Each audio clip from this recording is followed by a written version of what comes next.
মোৰ লগত সকলোৱে একেলগে ক'ব ভাৰত মাতা কি ভাৰত মাতা কি জয় আই অসম জয় আই অসম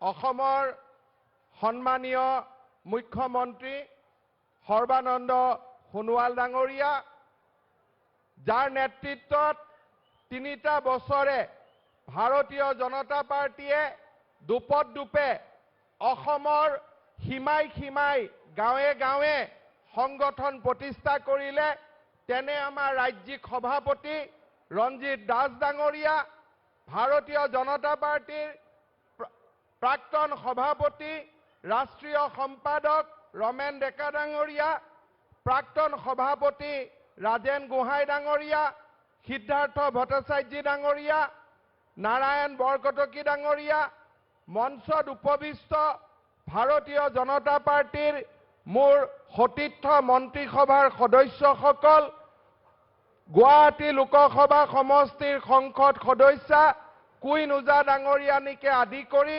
মঞ্চত বিৰাজমান ভাৰতীয় জনতা পাৰ্টিৰ সন্মানীয় সংসদসকল সন্মানীয় বিধায়কসকল এই মঞ্চতে আমাৰ মাজত উপবিষ্ট হোৱা কাৰ্বি আলং স্বায়ত্তশাসিত পৰিষদ ডিমা হাছাও স্বায়ত্তশাসিত পৰিষদ আৰু আমাৰ সকলো স্বায়ত্তশাসিত পৰিষদৰ মুখ্য কাৰ্যবাহী সদস্যসকল ৰাজ্যিক বিষয়ববীয়াসকল আৰু ভাৰতীয় জনতা পাৰ্টিৰ আত্মাস্বৰূপ আজিৰ এই সভালৈ অহা মোৰ শ্ৰদ্ধাৰ বুথ সভাপতিসকল সভানেত্ৰীসকল আৰু কাৰ্যকৰ্তা বন্ধু বান্ধৱীসকল মই এটা কথা আপোনালোকক অতি বিনম্ৰতাৰে সৈতে ক'ব বিচাৰিছো 10 তাৰিখ 9 তাৰিখ 11 তাৰিখ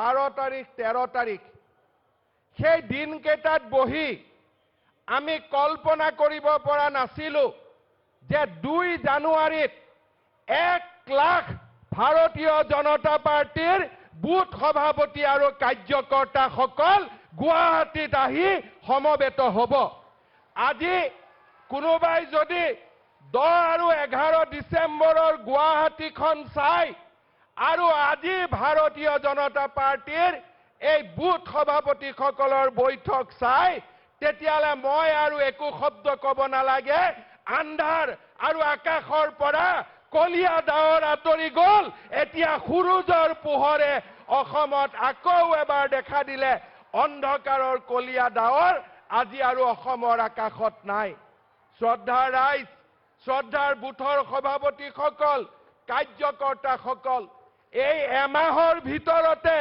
কোনোবাই যদি এনেকুৱা চমৎকাৰ কৰিব পাৰে সেয়া অকল ভাৰতীয় জনতা পাৰ্টিৰ কাৰ্যকৰ্তাসকলে এই চমৎকাৰ কৰিব পাৰে আজিৰ এই মঞ্চত থিয় হৈ আমিতো মন্ত্ৰী নিৰাপত্তাৰ বেষ্টনীত আছো আগে পিছে সিকিউৰিটি আছে টিভিত কোনোবাই কয় যে মন্ত্ৰীসকলেতো সিকিউৰিটিৰ মাজত থাকে হয় আমি সিকিউৰিটিৰ মাজত আছো মোৰ স্বীকাৰ কৰিবলৈ কোনো দ্বিধাহীন মই স্বীকাৰ কৰিছো কিন্তু নিৰাপত্তা বেষ্টনীৰ মাজত নথকাকৈও এজনো নিৰাপত্তাৰক্ষী নথকাকৈও আজি ভাৰতীয় জনতা পাৰ্টিৰ এই লাখ লাখ বুথ সভাপতিয়ে প্ৰমাণ কৰিলে যে ভাৰতীয় জনতা পাৰ্টি অসমৰ মাটিৰ লগত জড়িত হৈ আছে অসমৰ পানীৰ লগত জড়িত হৈ আছে অসমৰ বায়ুৰ লগত জড়িত হৈ আছে আৰু জীৱনৰ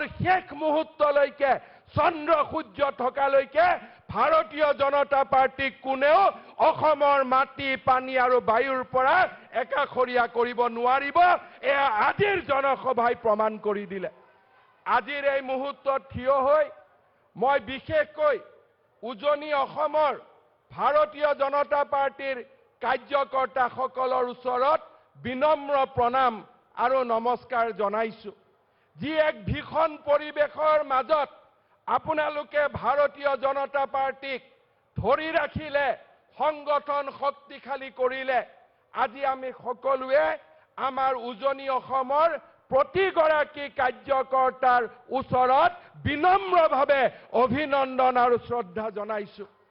শ্ৰদ্ধাৰ ৰাইজ, এই সময়ছোৱাত ভাৰতীয় জনতা পাৰ্টিৰ বহুত কাৰ্যকৰ্তা ভাবুকিৰ সন্মুখীন হ'ল। আজি ৰাতিপুৱাও টংলাৰ পৰা বিজেপিৰ কাৰ্যকৰ্তাসকল আহোঁতে অত্যাচাৰৰ সন্মুখীন হোৱা ভিডিঅ' অলপ আগতে আমাৰ কাৰ্যকৰ্তাসকলে আমাৰ মোবাইলত পঠাইছে। শ্ৰদ্ধাৰ কাৰ্যকৰ্তা বন্ধু বান্ধৱীসকল, যোনে যোনে ভাৰতীয় জনতা পাৰ্টিৰ কাৰ্যকৰ্তাসকলৰ ওচৰত বা আমাৰ কাৰ্যকৰ্তাসকলৰ ওচৰৰে সৈতে কওঁ যে 2021 চনৰ নিৰ্বাচনত অসমৰ ৰাইজে সেই অত্যাচাৰীসকলক যোগ্য প্ৰত্যুত্তৰ দিব। আজিৰ দিনটোতে আমি এই কথা স্পষ্টভাৱে ঘোষণা কৰিছো। চৰকাৰে আইনৰ ব্যৱস্থা ল'ব, কৰ্মী কাৰ্যকৰ্তাসকলক নিৰাপত্তা দিব, কিন্তু ৰাইজৰ নিৰাপত্তাৰ ওপৰত কাকো নিৰাপত্তা নাই।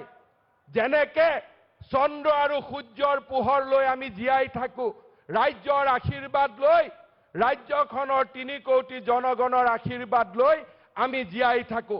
অসমৰ জনগণেই স্পষ্ট হৈছো, তাত আৰু দুটা কথা থাকিব নোৱাৰে। শ্ৰদ্ধাৰ ৰাইজ, আন্দোলন আমি দেখিছো। আন্দোলন যেতিয়া 1979 চনত খৰ্গেশ্বৰ তালুকদাৰ ডাঙৰীয়াই যিদিনাখন প্ৰাণ ত্যাগ কৰিছিল, আমাৰ বহুতেই সিদিনাখন ৰাস্তাত আছিল। অসম আন্দোলনৰ 800 শ্বহীদৰ কেঁচা তেজক আমি দেখিছো। অসম আন্দোলনৰ গুলীবিদ্ধসকলক চিকিৎসা মহাবিদ্যালয়ত আমি তেওঁলোকে মৃত্যুৰ সৈতে যুঁজি থকা কৰুণ মুহূৰ্তবিলাক আমি দেখিছিলো। আন্দোলনৰ অৰ্থ আমি বুজি পাওঁ, কিন্তু অসম আন্দোলনতো এনেকুৱা এটা দিন নাছিল যে গাড়ীৰ পৰা দৰা কইনাক নমাই কোনোবাই ক'ব যে জয় অসম কক, নহলে বিয়াত যাব নিদিওঁ। এনেকুৱা পৰিৱেশ নাছিল। অসম আন্দোলনৰ সময়তো আমি হিতেশ্বৰ শইকীয়াক সমালোচনা কৰিছিলো, কিন্তু কেতিয়াও সাহস কৰা নাছিলো যে হিতেশ্বৰ শইকীয়া ডাঙৰীয়াৰ পিতৃকোণ মাতৃকোণ, মাতৃ আৰু পিতৃক গালি পৰাৰ সাহস আমি কৰা নাছিলো। কিন্তু আজি অসমলৈ কোনটো সংস্কৃতি নমাই আনিলে? সৰ্বানন্দ সোণোৱালক কোনে জন্ম দিলে? ৰঞ্জিত দাসক কোনে জন্ম দিলে? মই তেওঁলোকক ক'ব খুজিছো, ভাৰতীয় জনতা পাৰ্টিয়ে যিমানে আমাৰ কষ্ট নহওক কিয়, যিমানে আমি ত্যাগ স্বীকাৰ নকৰোঁ কিয়, আপোনালোকে শুনি লওক, আপোনালোক আমাৰ ৰাজনৈতিক শত্ৰু হলেও আপোনালোকৰ পিতৃ মাতৃ আমাৰ সদায় শ্ৰদ্ধাৰ। আমি আপোনালোকৰ পিতৃ মাতৃক পূজা কৰিম। আমি আপোনালোকৰ পিতৃ মাতৃক গালি পৰাৰ সাহস কেতিয়াও আমি নকৰোঁ। এয়া হৈছে ভাৰতীয় জনতা পাৰ্টিৰ সংস্কৃতি। আৰু যিসকলে আন্দোলনৰ নামত আন্দোলন কৰিছে তেওঁলোকৰ সংস্কৃতি। কাৰোবাৰ স্বৰ্গগত পিতৃ মাতৃৰ নাম লৈ আন্দোলন হয়, কাৰোবাৰ বিধায়কৰ ঘৰ জ্বলাই আন্দোলন হয়, কোনোবা মানুহৰ পিতৃ মাতৃ সন্তানক নিলজ্জভাৱে গালি পাৰি ফেচবুক টুইটাৰত গালি পালি আন্দোলন হয়। কোনোবাই ক'ব মোৰ ধৰ্ম নাই, সেয়া কি আন্দোলন? কোনোবাই ক'ব মোৰ ভগৱান নাই, সেয়া কি আন্দোলন? কোনোবাই ক'ব আপোনালোক ডিব্ৰুগড়লৈ নাহিব, শিৱসাগৰলৈ নাহিব, সেয়া কি আন্দোলন? এই কেনেকুৱা ধৰণৰ আন্দোলন এয়া অসমত? মই সেইসকলক প্ৰণাম জনাই কম, অসম আন্দোলনৰ ইতিহাস পঢ়ক।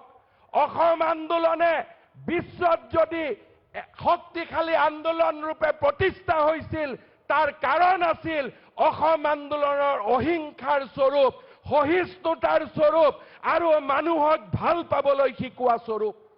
অসম আন্দোলন চান্দাৰ ওপৰত চলা নাছিল। অসম আন্দোলন মানুহৰ তেজৰ ওপৰত চলিছিল, শ্বহীদৰ আত্মাৰ ওপৰত চলিছিল। যেতিয়া আমি অসম আন্দোলন কৰিছিলো, ফাঁচী বজাৰৰ কোনো ব্যৱসায়ীয়ে মোবাইল বন্ধ কৰিবলগীয়া হোৱা নাছিল। দোকান বন্ধ কৰিবলগীয়া হোৱা নাছিল অসম আন্দোলনৰ পৰা আন্দোলন শিকক মই আজিৰ এই মঞ্চৰ পৰা তেওঁলোকক আহ্বান জনাইছো শ্ৰদ্ধা ৰাইজ আমাৰ মঞ্চৰ পৰা আমি কেবাবাৰো কৈছো কেবৰ ওপৰত মানুহৰ দুটা ভিউ থাকিব পাৰে কোনোবাই কেবক ভাল পাব কোনোবাই বেয়া পাব গণতন্ত্ৰত এইটো কথা নহয় যে সকলোৱে কিবা এটা সিদ্ধান্ত ভাল পাব লাগিব সিদ্ধান্ত বেয়া পোৱাৰ অধিকাৰো ৰাইজৰ আছে আমি তাক সন্মান কৰো আৰু সেইবাবে ভাৰতীয় জনতা পাৰ্টিৰ মঞ্চৰ পৰা আমি বাৰে বাৰে কৈছো যে ছাত্ৰ সন্থাৰ নেতৃত্বত যি গণতান্ত্ৰিক আন্দোলন চলিছে তাৰ কোনো আমাৰ আপত্তি নাই কিন্তু শ্ৰদ্ধা ৰাইজ এই গণতান্ত্ৰিক আন্দোলনৰ নামত যদি কোনোবাই মুখ্যমন্ত্ৰী হোৱাৰ সপোন দেখে কোনোবাই ৰাজনৈতিক দল গঠন কৰাৰ সপোন দেখে তেতিয়াহলে বিজেপিয়ে তাক ৰাজনৈতিকভাৱে প্ৰত্যুত্তৰ দিব আৰু আমি সেই প্ৰত্যুত্তৰ দিবলৈ আমি সন্মুখী আমি সাজু আছো আৰু আমি সেই প্ৰত্যুত্তৰ দিম শ্ৰদ্ধা ৰাইজ যিসকলে ৰাজনৈতিক দল গঠনৰ কথা কৈছে তেওঁলোকক ৰাজনৈতিকভাৱে মোকাবিলা কৰিবলৈ বিজেপিৰ শক্তি আৰু সাহস আছে আৰু এটা দীঘলীয়া হাত চাপৰিৰে তেওঁলোকক জনাই দিয়ক যে বিজেপিয়ে সেই প্ৰত্যাহ্বান ৰাজনৈতিকভাৱে গ্ৰহণ কৰিব শ্ৰদ্ধা ৰাইজ এইখন শংকৰদেৱ মাধৱদেৱৰ দেশ আজান পীৰৰ দেশ এইখন দেশৰ পৰাই কীৰ্তন ঘোষা নাম ঘোষাৰ দৰে অমৰ গ্ৰন্থ ৰচনা হৈছিল এইখনেই দেশ য'ত মাজুলীৰ দৰে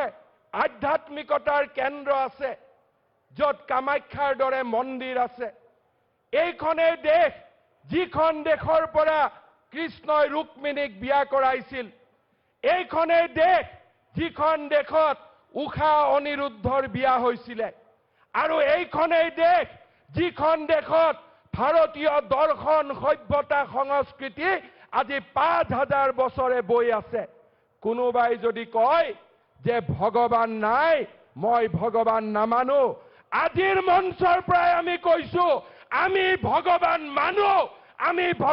মানো আৰু ভগৱান আমি মানি থাকিম ভগৱানৰ আত্মা মানুহৰ মাজত থাকিব কেতিয়াবা মূৰ্তিৰ মাজত আমি ভগৱান দেখা পাম কেতিয়াবা গীতা ভাগৱতত আমি ভগৱান দেখা পাম কেতিয়াবা দৰিদ্ৰ মানুহৰ বুকুৰ মাজত তেওঁলোকৰ দৰিদ্ৰতাৰ মাজত আমি ভগৱান দেখা পাম কিন্তু ভগৱানবিহীন বাওপন্থীয়ে কল্পনা কৰা সমাজ এখন আমাক নালাগে আমি এনেকুৱা এখন আমাক সমাজ নালাগে যিখন সমাজত আন্দোলনৰ নামত শংকৰদেৱ কলাক্ষেত্ৰৰ সেই পবিত্ৰ শৰাইখন ভাঙি দিয়া হয় পবিত্ৰ জাপি ভাঙি দিয়া হয় তেনেকুৱা আন্দোলন অসমৰ মানুহক নালাগে শ্ৰদ্ধা ৰাইজ যিসকলে লতাশিল আৰু চানমাৰী ইঞ্জিনিয়াৰিং ইনষ্টিটিউটৰ পৰা তৰ্জন গৰ্জন কৰি বিজেপি শেষ হোৱা বুলি ভাবি আছিলে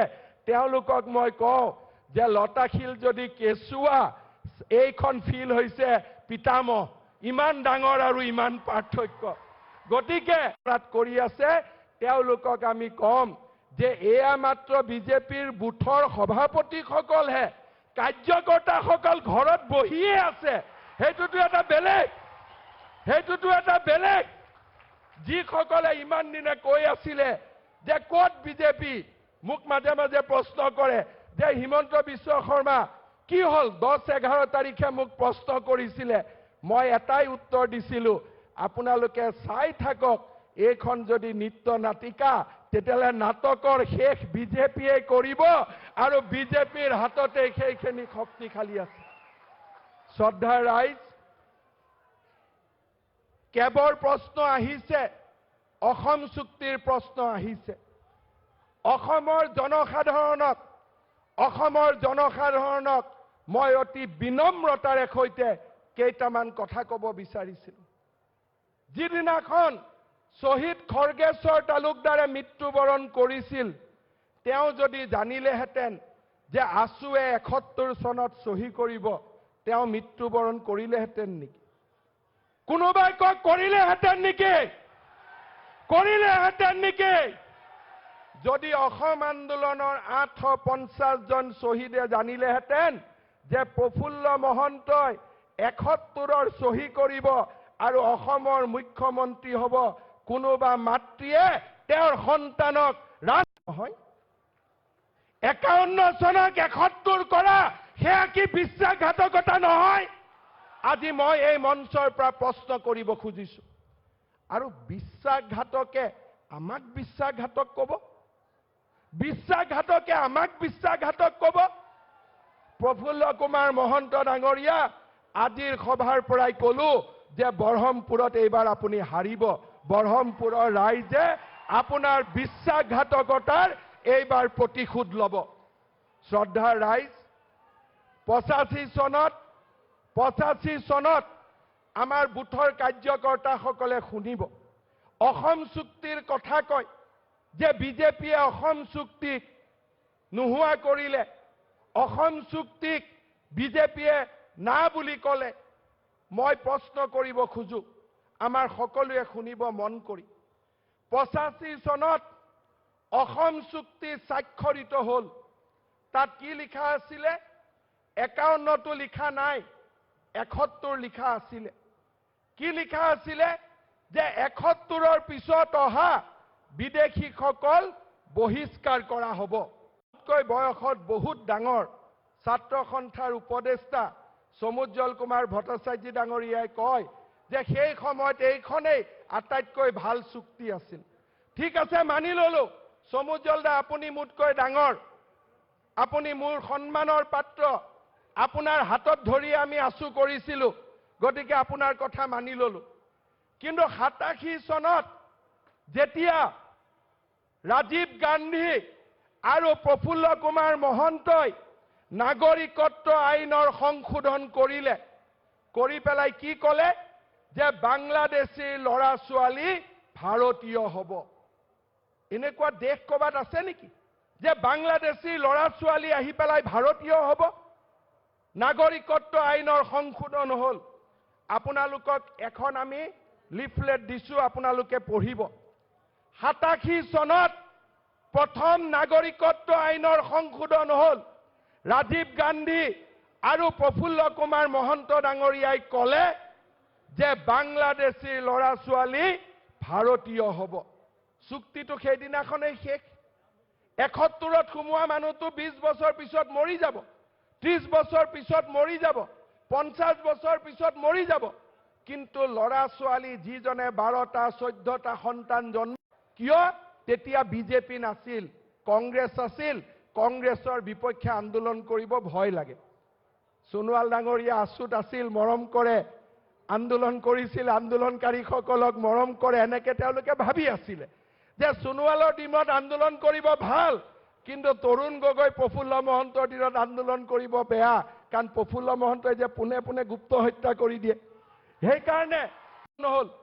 ক'লে যে ঠিক আছে, বাংলাদেশী ল'ৰা ছোৱালী ভাৰতীয় নহ'ব, কিন্তু বাপেক মাকৰ যদি এজনো বাংলাদেশী হয় তেতিয়াহ'লে কিন্তু ল'ৰা ছোৱালী ভাৰতীয় হ'ব। হিতেশ্বৰ শইকীয়াৰ চৰকাৰ আহিলে, তেতিয়া হিতেশ্বৰ শইকীয়াকটো আৰু ভয় কৰে, গতিকে তেতিয়াও আন্দোলন নহ'ল। অসম চুক্তি গ'ল, কোনেওতো মাত নামাতিলে। এই বুদ্ধিজীৱীসকলেতো কথা নকলে, টকশ্বুটো নহ'ল, সাংবাদিক মেলটো নহ'ল, এডিটৰিয়েলটো নোলাল। গ'ল কথা গ'ল, অসম চুক্তিও গ'ল, শেষ হ'ল। এতিয়া NRCটো বিদেশী বিচাৰি নাপায়, কাৰণ বাংলাদেশী ল'ৰা ছোৱালী যদি ভাৰতীয় হৈয়ে গ'ল, NRCয়ে কোনটো বিদেশীক চাব? 93 চন আহিলে অটল বিহাৰী বাজপেয়ী ডাঙৰীয়াই দেখিলে, এইটোতো সাংঘাতিক কথা। বাংলাদেশী ল'ৰা ছোৱালী যদি ভাৰতীয় হয়, এখন ক'ত চুক্তি থাকিলে? তেতিয়া অটল বিহাৰী বাজপেয়ী ডাঙৰীয়াই সিদ্ধান্ত ল'লে যে বাংলাদেশী ল'ৰা ছোৱালী কেতিয়াও ভাৰতীয় হ'ব নোৱাৰিব।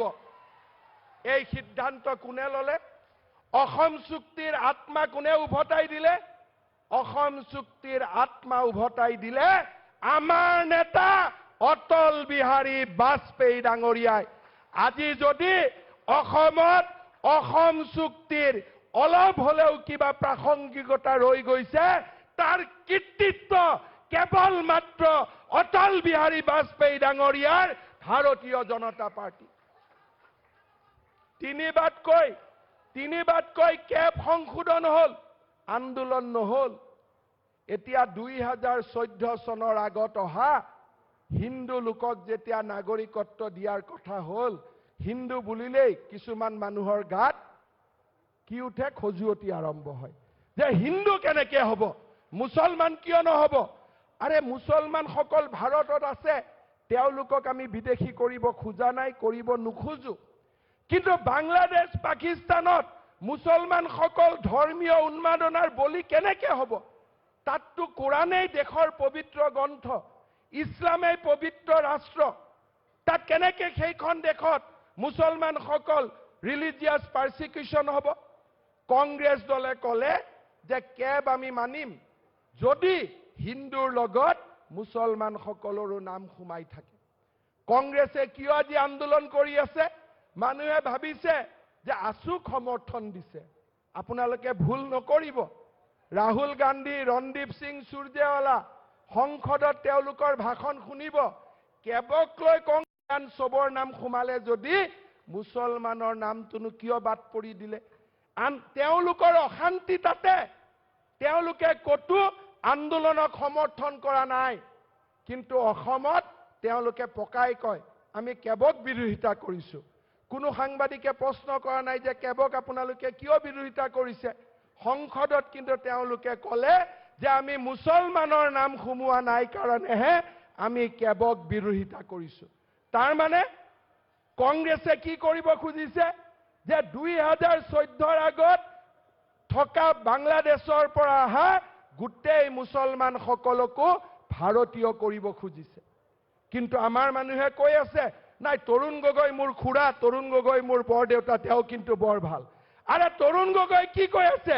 2014 চনৰ আগৰ হিন্দু মুছলমান সকলো ভাৰতীয় হ'ব লাগে এয়া হৈছে তৰুণ গগৈৰ বক্তব্য বিজেপিয়ে কি কৈ আছে যে 2014 চনৰ আগত যিসকল হিন্দু আহিছিলে কৈছো যে যদি কেবত নাগৰিকত্ব বিচৰা মানুহৰ সংখ্যা 5 লাখতকৈ এজনো যদি বাঢ়ে আমি ৰাজনীতিয়ে নকৰো আজিৰ কথাই আমি ইয়াতে কৈ থৈ গৈছো ইয়াত কৌটিৰ কথা নাই 5 লাখ মানুহৰ নাম এনআৰসিৰ পৰা বাদ পৰিছে তাৰো তেওঁলোকৰ কাৰোবাৰ দেউতাক মাকৰ নাম এনআৰসিত আছে লৰাৰ নাম নাই তেওঁলোকে আবেদনে নকৰে কাৰোবাৰ অলৰেডি কাগজ পত্ৰ আছে কিবা কাৰণত কাগজ গ্ৰাহ্য নহল তেওঁলোকে আবেদনে নকৰে আমি কৈছো 5 লাখৰ নাম বাদ পৰিছে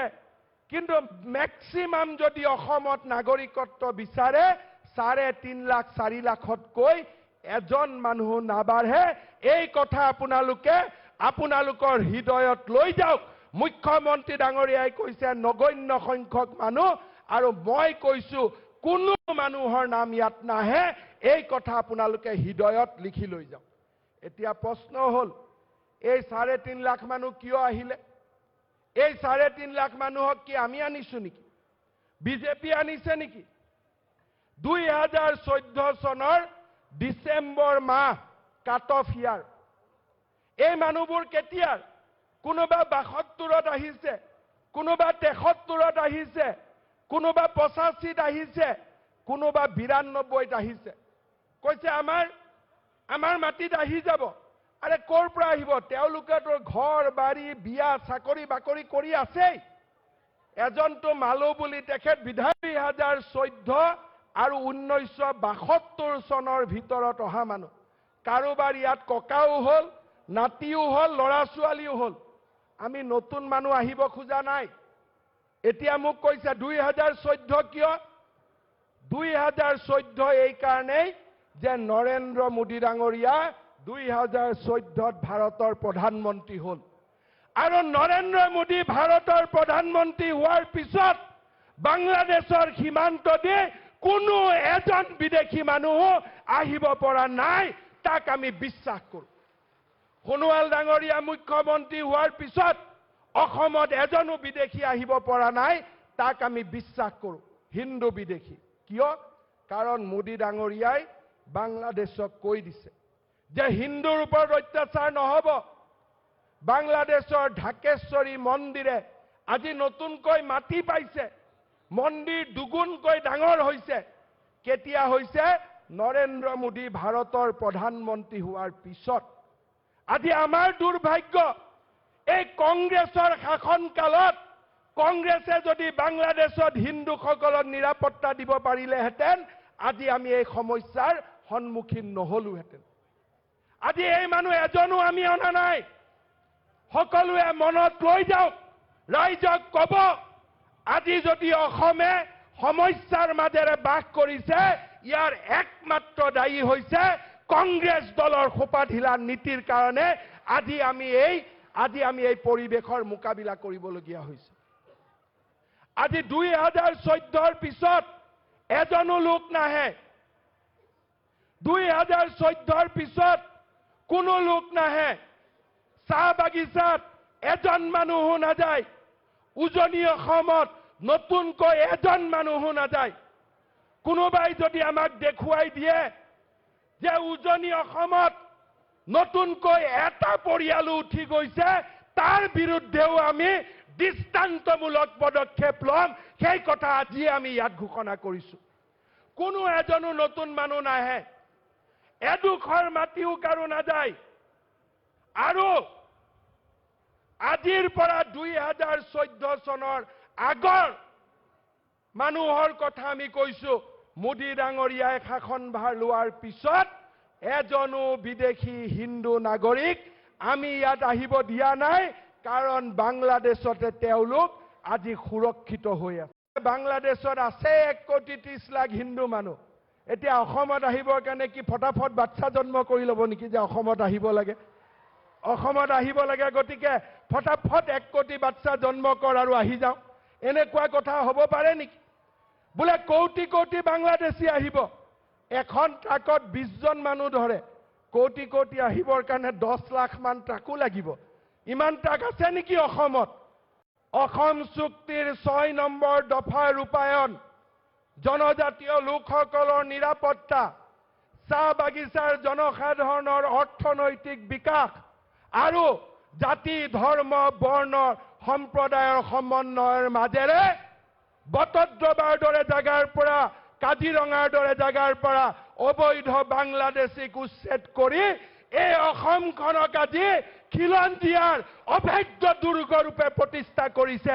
আৰু সেই কাম যদি কোনোবাই কৰিব পাৰিছে, ভাৰতীয় জনতা পাৰ্টীয়ে কৰিব পাৰিছে।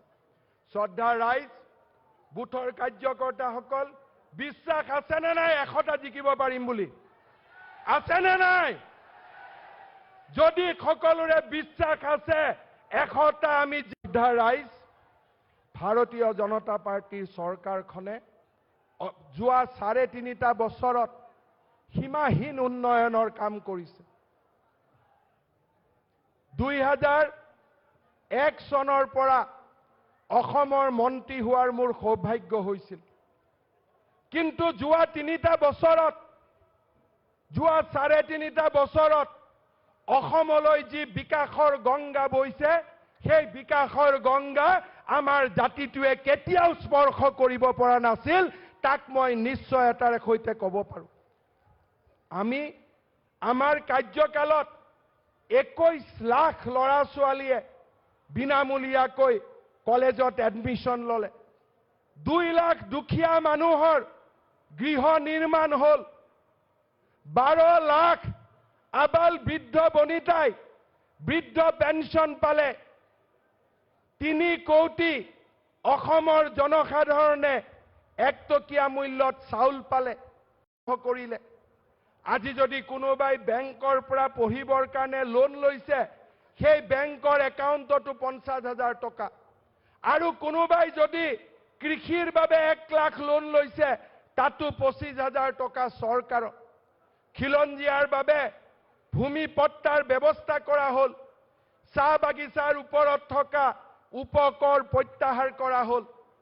আজি সমগ্ৰ অসমৰ চাৰিওফালে জনজাতীয় অজনজাতীয় সকলো লোকৰ মাজত বিশ্বাসৰ এক নতুন পৰম্পৰা আৰম্ভ হ'ল। শ্ৰদ্ধাৰ ৰাইজ, ভাৰতীয় জনতা পাৰ্টিৰ চৰকাৰখনে বিকাশৰ এক নতুন যুগ সৃষ্টি কৰিব খুজিছে। আজি মই বুথৰ কাৰ্যকৰ্তাসকলৰ আগত মই স্পষ্টভাৱে ক'ব খোজো, চৰকাৰখনে এনেকুৱা কিছুমান আঁচনি দৃষ্টান্তমূলক উন্নয়নৰ বাতৰি লৈ আহিব, যি অসমৰ ইতিহাসত প্ৰথমবাৰৰ বাবে তেনেকুৱা আঁচনি আহিব, আৰু আপোনালোকে সকলো দায়িত্ব ল'ব লাগিব। প্ৰতিজন মানুহে ন্যূনতম চিকিৎসাৰ বানচ লাভ কৰক। প্ৰতিজন মানুহে চাউল, দালি, কেৰাচিন তেল, চেনি সহজ মূল্যত কিনা আৰম্ভ কৰক। প্ৰতিজন মানুহৰ বিদ্যুতৰ খৰচ কমি আহক, আৰু আমাৰ জনজীৱনলৈ অৰ্থনৈতিক উন্নয়নৰ এক নতুন দিগন্ত ৰচনা হওক। এই বাজেটে অসমৰ 40 লাখ পৰিয়ালক স্পৰ্শ কৰি এনে এক আঁচনি আৰম্ভ কৰিব, যি আঁচনিয়ে প্ৰমাণ কৰিব যে বিজেপিয়ে অসমলৈকে কেৱল বিকাশৰ গংগা অনা নাই, আৰু আমি বিকাশৰ গংগাক অসমৰ পৰা ওলাই যাব নিদিওঁ। বিকাশৰ গংগা সদায় অসমৰ মাটিত আবদ্ধ থাকিব। কেতিয়াবা আমি কল্পনা কৰিছিলোঁ 4,000 কেঁচুৱাৰ হাৰ্টৰ অপাৰেশ্যন এই বিজেপি চৰকাৰখনে কৰিছে। আজি এই বিজেপি চৰকাৰখনে ডিফুৰ দৰে জাগাটো গৈ মেডিকেল কলেজ আৰম্ভ কৰিছে। এইখন বিজেপিৰ চৰকাৰ, যোনে 10,000 কিলোমিটাৰ ৰাস্তা কেৱল মাত্ৰ যোৱা 2 বছৰৰ ভিতৰতে নিৰ্মাণ কৰিছে। আপোনালোকক অনুৰোধ কৰিম, বুথৰ কাৰ্যকৰ্তাসকল, আমাৰ চৰকাৰখনে কুশল কোঁৱৰ বৃদ্ধ পেঞ্চন আঁচনি আৰম্ভ কৰিছে।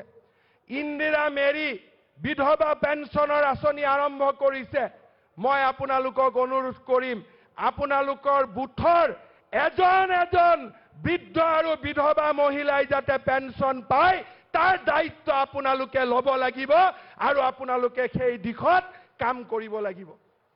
শ্ৰদ্ধাৰ ৰাইজ, আমি প্ৰত্যাহ্বান গ্ৰহণ কৰিছো।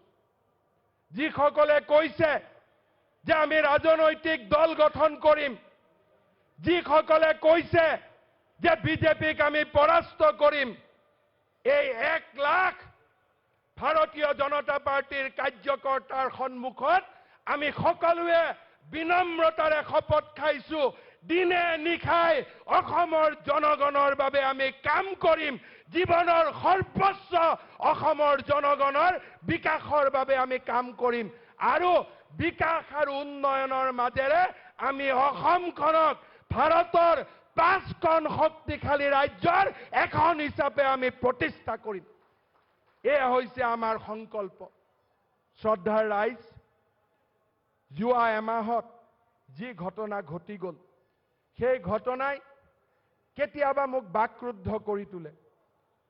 মই ভবা নাছিলোঁ যে গুৱাহাটী মহানগৰীত এনেকুৱা এটা দিন আহিব যে বৰপেটা, ধুবুৰীৰ যিসকলক আমি NRCত কিয় নাম সোমাইছে বুলি আজিও প্ৰশ্ন কৰোঁ, নাছিলোঁ যে যিসকলে আজমলক ভোট দিয়ে তেওঁলোকে কেতিয়াবা অসমৰ হৃদপিণ্ড গুৱাহাটীলৈ আহি শংকৰদেৱ কলাক্ষেত্ৰক আক্ৰমণ কৰিব। মই ভাবিছিলোঁ সেই দিন আৰু কিছু দূৰত আছে। মই সভাই সমিতিয়ে কৈছিল যে হাতীগাঁৱৰ মাজত PFIৰ অফিচ বহিব, আৰু PFIৰ দৰে ইছলামিক মৌলবাদী সংগঠনে গুৱাহাটীৰ ৰাজপথত আক্ৰমণ কৰিব। মই ভবা নাছিলোঁ যে নগাঁৱত প্ৰতিবাদ হ'ব, আৰু অসম মিয়া পৰিষদে মানুহ প্ৰতিবাদৰ বাবে মাতি আনিব। মই ভবা নাছিলোঁ যে যিসকলে মিয়া কবিতা লিখিছিল তেওঁলোকে তেজপুৰ ইউনিভাৰ্চিটিত কেবৰ বিৰুদ্ধে বিপ্লৱ কৰিব। মই ভবা নাছিলোঁ যে যিসকলে মৌলানা মাদানীৰ লগত বহি অসমৰ NRC বিফল কৰাৰ ষড়যন্ত্ৰ কৰিছিল তেওঁলোকে অসমৰ ভাগ্য নিয়ন্ত্ৰা হ'ব দিন আহিব মই হৃদয়ৰ পৰা কৈছো কিমান দিন আমি জীয়াই থাকিম আমি কোনেও নাজানো 50 বছৰ হ'ল ৰাজনীতিত কিমান দিন থাকিম তাৰো অৰ্থ মই নাজানো কিন্তু এটা কথা ৰাইজ বিনম্ৰতাৰে কওঁ অসমৰ আকাশখনত আজি আজমলৰ দৰে 3 বছৰ আগত এজন আজমল আছিল আজি অসমৰ আকাশত লাখ লাখ আজমলৰ সৃষ্টি হ'ল আৰু আমাৰ অসমীয়া জনজীৱনৰ মাজত তেওঁলোকে আমাৰ শৰীৰত যেনেকে তেজ সুমাই তেনেকে তেওঁলোকে আজি আমাৰ জনজীৱনৰ বৰ ঘৰত বহিবৰ কাৰণে সাহস কৰিছে যিসকলে বটদ্ৰৱাত অধিকাৰ কৰিছিল কাজিৰঙাৰ ভূমি দখল কৰিছিল তেওঁলোক আজি অসমৰ অভিভাৱক হোৱাৰ পথত আগবাঢ়িছে মই আপোনালোকক অনুৰোধ কৰিম কোনোবাই কয় হিমন্ত বিশ্ব শৰ্মা শাসন লাগে কি শাসন লাগে 20 বছৰ হৈ গ'ল মন্ত্ৰী হলো বহুত দিন বহুত পালো অসমৰ ৰাইজে বহুত দিলে আকাংক্ষা আশাৰে মানুহ জীয়াই নাথাকে কিন্তু এটা কথা আপোনালোকক কৈ যাম বিজেপিৰ কৰ্মকৰ্তাসকলক মোদী ডাঙৰীয়াৰ নেতৃত্বত দিনে নিশাই আমিয়ে কাম কৰিব লাগিব আমিয়ে অসমখনক এই মিয়া কবিতা লিখা আজমলৰ দৰে এইসকল উগ্ৰ সাম্প্ৰদায়িক শক্তিৰ বিৰুদ্ধে বিজেপিৰ কৰ্মকৰ্তাসকলে যুঁজ দিব লাগিব আমাৰ বাদে ইয়াত বিকল্প নাই যিসকল সংগঠনক আমি আশা কৰিছিলো তেওঁলোকৰ দৰে সংগঠনে আজি এনআৰচিৰ বিৰুদ্ধে আন্দোলন কৰাৰ তেওঁলোকে সাহস কৰিব পৰা নাই তেওঁলোকে ভাবিছে সোণোৱাল মৰমিয়াল মানুহ সোণোৱালৰ দিনত আন্দোলন কৰিম কিন্তু যাৰ বিৰুদ্ধে আন্দোলন কৰিব লাগিছিল তাৰ বিৰুদ্ধে আন্দোলন কৰাৰ সাহস তেওঁলোকে হেৰুৱাই পেলালে মই বিনম্ৰতাৰে সৈতে কওঁ যে হিমন্ত বিশ্ব শৰ্মা সৰ্বানন্দ সোণোৱাল ৰঞ্জিত দাস আৰু বিজেপিৰ কৰ্মকৰ্তাসকলক ৰঙা চকু নেদেখুৱাব কাৰণ আমি ৰাইজৰ হৈ কাম কৰিছো আমি জননী জন্মভূমিৰ হৈ কাম কৰিছো আৰু অসমখনক আজমলৰ পৰা মুক্ত কৰাৰ বাবে আমি কাম কৰিছো আৰু আপোনালোকক আমি জনাই দিওঁ যে আমাৰ জীৱনত শেষ বিন্দু তেজ থকালৈকে বদৰুদ্দিন আজমলৰ দৰে ব্যক্তিৰ বিৰুদ্ধে বিজেপিয়ে যুঁজি থাকিব যুঁজি আমি মৃত্যু খাবতি ল'ম কিন্তু আমি পৰাজয় স্বীকাৰ নকৰো অজেয় অটল ভাৰত অজেয় ভাজপা এই সিদ্ধান্তৰে আমি আগবাঢ়ি যাম মোৰ লগত আপোনালোকে সংকল্প ল'ব এই মাটিৰ প্ৰতি আমি দায়বদ্ধ এইখন স্বদেশ এইখন স্বজাতি এই মাটিৰ প্ৰতি আমি দায়বদ্ধ আমাৰ ব্যক্তিগত কথা নাই আমি পূজা কৰিম আৰু এই মাটিক লৈ আমি মৃত্যু হ'ম কিন্তু আমি আজমলৰ পৰা অসমক আমি ৰক্ষা কৰিম সেই সংকল্প আজি আমি ইয়াত লৈছো শ্ৰদ্ধাৰ ৰাইজ দুটা কথা কৈ সামৰিম এই বছৰটো কষ্টৰ হ'ব এই বছৰটো প্ৰত্যাহ্বান হ'ব অহাবাৰ বিহু আমি ভাল কৰি পালন কৰিম এই এটা বছৰ দিনে ৰাতি আমি কষ্ট কৰিম জননী জন্মভূমিক সেৱা কৰিম আপোনালোক সাজুনে লাহে লাহে কলে নহব লাহে লাহে কলে মই ভাবিম আপোনালোকে আমাক কবাত ভুল বুজিছে আমি আপোনালোকক খুদিম আপোনালোক সাজুনে জননী জন্মভূমিৰ কাৰণে সৰ্বস্ব ত্যাগ কৰিবলৈ আপোনালোক সাজুনে ধন্যবাদ মোৰ লগত কব ভাৰত মাতা কি ভাৰত মাতা কি ভাৰত মাতা কি জয় আই অসম জয় আই অসম জয় আই অসম পুনৰ এবাৰ মোৰ মনটো দুখ লাগি থাকে সোণোৱাল ডাঙৰীয়া 1 তাৰিখে কৈছিল যে মোক এঘৰীয়া নকৰিব সোণোৱাল ডাঙৰীয়া বিজেপিয়েহে সিদ্ধান্ত ল'ব আমি কাক একাষৰীয়া কৰিম আমাক কোনেও একাষৰীয়া কৰিব নোৱাৰে আৰু সোণোৱাল ডাঙৰীয়াৰ নেতৃত্বত বিজেপিয়ে প্ৰমাণ কৰিব যে জননী জন্মভূমিৰ বাবে আমি উৎসৰ্গিত ৰাজনৈতিক দল আৰু আমি একেলগে কাম কৰিম আৰু একেলগে নৰেন্দ্ৰ মোদী ডাঙৰীয়া ভাৰত আৰু অসমৰ জনতাক আমি 100টা বিধানসভাৰ সিট আমি উপহাৰ দিম। ধন্যবাদ। জয় হিন্দ, বন্দে মাতৰম।